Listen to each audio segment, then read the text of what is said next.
எல்லாருக்கும் என்னோட அன்பான வணக்கங்க. நான் உங்கள் கார்த்திக். நம்ம தமிழ்நாட்டில் உள்ள கோவில் கோபுரங்கள் பிரம்மாண்டமானதாகவும் வானுயர்ந்து கம்பீரமானதாகவும் பார்ப்பதற்கே மிகவும் அழகானதாகவும் இருக்கிற நம்ம ஊர் கோவில்களின் கோபுரத்தின் உச்சியில் இரண்டு பக்கமும் கோரை பற்களும் கொடூரமான கோரமுகமும் கொண்ட ஒரு சிலையை நீங்கள் கவனிச்சிருக்கீங்களா? அப்படி அந்த கோரமுகம் கொண்ட அந்த உருவத்தை கோபுரத்தின் உச்சியில் வைக்க காரணம் என்ன? அதன் பின்னாடி இருக்கிற வியக்க வைக்கும் ஸ்கந்தபுராண கதை என்ன என்பதையெல்லாம் தெரிந்து கொள்ள தொடர்ந்து என்னுடன் இணைந்திருங்கள். நான் உங்கள் கார்த்திக். இது கேபிஒயின் ஸ்டோரி டெல்லிங்.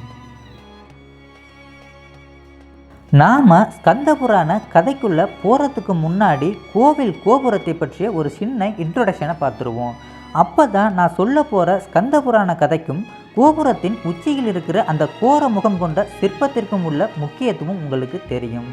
நம்ம முன்னோர்கள் கோபுர தரிசனம் கோடி புண்ணியம் தரும் என்று சொன்னதை நாம் கேள்விப்பட்டிருப்போம். அப்படி கோடி புண்ணியம் பெற்றவர்கள் அதே கோபுரத்தின் உச்சியில் கோரை பற்களும் கொடூரமான கோரமுகமும் கொண்ட ஒரு சிற்பத்தையும் பார்த்திருப்பீர்கள். அப்படி அந்த கோர முகத்தை கண்டு சிந்தித்தவர்களும் இருப்பீர்கள், சிந்திக்காதவர்களும் இருப்பீர்கள். முதலில் கோவில் கோபுரங்களின் அமைப்பு ஒன்றே பலவானவை என்ற உண்மையான தத்துவத்தை உணர்த்துவதற்காகவே கோவில் கோபுரங்கள் உருவாக்கப்பட்டது. அந்த கோவில் கோபுரத்தில் பரலோகங்கள், தேவலோகங்கள், பூலோகங்கள், வெளிலோகங்கள் என உச்சியிலிருந்து அடிவரை படிப்படியாக அந்தந்த லோகங்களில் வாழ்ந்தவர்களை சிற்பங்களாக வடிவமைத்து காட்டப்பட்டிருக்கும். அதிலும் இனவிருத்திக்கு தேவையான சிற்பங்களும் இதில் அடங்கும். நம் சிற்பங்கள் அனைத்தையும் ஞானக்கண்ணோடு பார்த்தால் மட்டுமே அதில் அடங்கியுள்ள வாழ்வியல் உண்மைகளை நம்மால் அறியவும் முடியும். சரி, வாங்க நம்ம ஸ்கந்தபுராண கதைக்குள்ளே போகலாம். முன்னொரு காலத்தில் சலேந்திரன் என்னும் அசுரன் உலகத்திலுள்ள மிக அழகான பெண்களை எல்லாம் அடைய விரும்பி அந்த பெண்களுக்கு தொல்லையும் கொடுத்து கொண்டிருந்தான். அப்படி இருந்தும் அந்த அசுரனின் ஆசை நாளுக்கு நாள் அதிகமாக ஒரு கட்டத்தில் உமையம்மையும் அடைய ஆசைப்பட்டான். அதனால் அந்த அசுரன் உமையம்மையை இழுத்து வர ராகுவை தேவலோகம் அனுப்பினான்.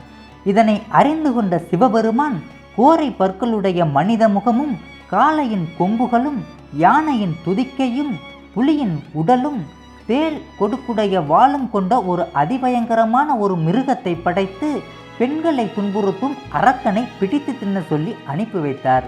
அந்த சமயத்தில் தான் ராகு பகவானும் உமையம்மையிடம் ஆசை வார்த்தை கூறி மயக்க தேவலோகம் வந்தான். ராகு பகவான் தேவலோகம் வருவதை கண்ட அந்த கோர மிருகம் ராகுவை பிடித்து தின்பதற்காக ஓடி வந்தது. அதை பார்த்த ராகு பகவான் தன்னைத்தான் இந்த அதிபயங்கரமான மிருகம் பிடித்து தின்ன ஓடி வருகிறது என்பதை உணர்ந்து ஓடி ஒளிந்தான். ஆனாலும் அந்த கொடூரமான கோர மிருகம் ராகு பகவானை விடாமல் துரத்தியது. ஒரு கட்டத்தில் ஓடி ஒளிய இடமில்லாமல் தன்னை காத்தருளும்படி சிவபெருமானிடம் சரணடைந்தான் ராகு. ஆனாலும் அந்த கொடூர மிருகம் அங்கேயும் வந்தது. அதை பார்த்த சிவபெருமான், நீ ராகுவை ஒன்றும் செய்யக்கூடாது என விட்டுவிடும்படி கேட்டார். உடனே அந்த புருடா மிருகமும் ராகு பகவானை விட்டுவிட்டது. அதன் பிறகு அந்த மிருகம், என்னுடைய பசி அடங்க நான் இனிமேல் யாரை தின்பது என கேட்க சிவபெருமானும் சிரித்து கொண்டே, உன்னையே நீ உண்டு கொள்வாயாக என சொன்னார். உடனே அந்த கோரமான கொடூர மிருகமும் சிவபெருமான் சொன்ன அடுத்த கணமே தன்னுடைய உள்ளங்கால் முதல் கழுத்து வரை உள்ள உடல் பாகங்கள் அனைத்தையும் தின்று தீர்த்தது. இனி உண்பதற்கு ஏதுமில்லை என்பதை உணர்ந்த அந்த கொடூர மிருகம் ஏக்கத்துடன் சிவபெருமானை பார்த்தது. சிவபெருமானும் தான் இட்ட கட்டளையை அப்படியே ஏற்று தன்னுடைய உடலையே சிறிதும் யோசிக்காமல் தின்ற அந்த கோர மிருகத்தை பார்த்து, நீ இனி எதையும் உண்ண வேண்டாம், உன்னுடைய பக்தியை கண்டு நான் மெய் சிலிர்த்தேன்.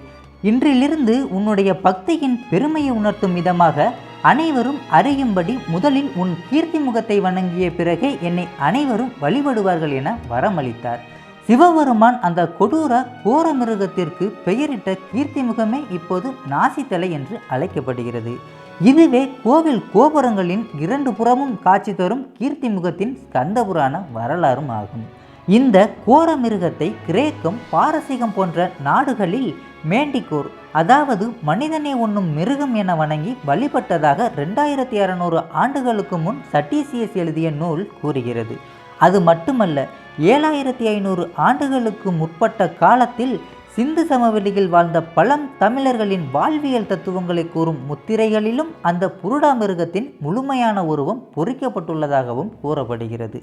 எது எப்படியோ நம்முடைய புராண கதைகளும் இதிகாசங்களும் நம்முடைய முன்னோர்களின் வியக்க வைக்கும் திறமைகளையும் பற்றி நினைக்கும் போது மிகவும் ஆச்சரியமாகவும் வியப்பாகவும் இருக்கிறது. நீங்கள் அடுத்த முறை கோவிலுக்கு சென்றால் மறக்காமல் கோபுரத்தின் உச்சியில் இருக்கும் அந்த கோரமான கொடூரமான முகம் கொண்ட அந்த கீர்த்தி முகத்தை தரிசனம் செய்துவிட்டு வாருங்கள். கோபுர தரிசனம் கோடி புண்ணியம் என முன்னோர்கள் சொன்னதற்கு கண்டிப்பாக ஒரு காரணம் இருக்கும். இந்த பதிவு இத்தோடு முடிவடைந்தது. நாளைக்கு நம்ம இன்னொரு அழகான பதிவில் சந்திக்கலாம். அதுவரை உங்களிடமிருந்து விடைபெறுவது உங்கள் கார்த்திக். இது KPYயின் ஸ்டோரி டெல்லிங். நன்றி, வணக்கம்.